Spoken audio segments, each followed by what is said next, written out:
I do not want war. I do not want to make you angry, to invade, or make some reactionary movements there. Just allow me to talk to you about peace.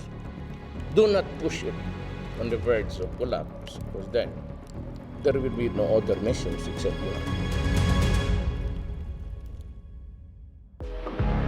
From communist rebels to China's expanding footprint in the South China Sea and Muslim armed groups in the southern Philippines, Rodrigo Duterte inherited a cluster of national security headaches.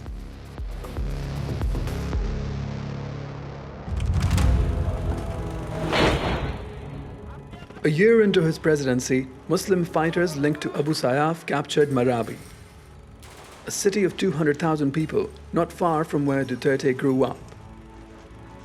He responded by declaring martial law.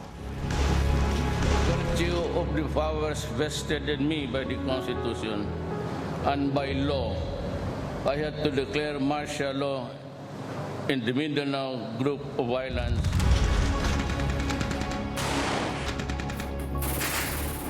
It was the first time that armed fighters aligned with ISIL tried to claim territory in Southeast Asia.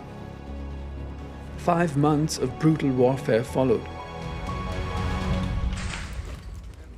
Further down the road was an area we were able to go through. Not anymore. It seems that it is the Philippine military that's being pushed back.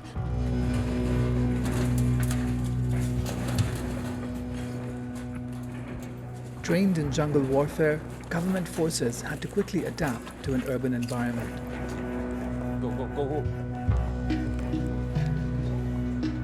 The fighting have been really bad and it's been really hard because our enemies have the same weapons as we do have. When the siege ended 5 months later, Marawi was in ruins. I hereby declare Marawi City liberated from the terrorist influence that marks the beginning of rehabilitation of the state. 920 militants, 165 soldiers, and 47 civilians were killed in the conflict. The city was destroyed, and almost all of its population displaced.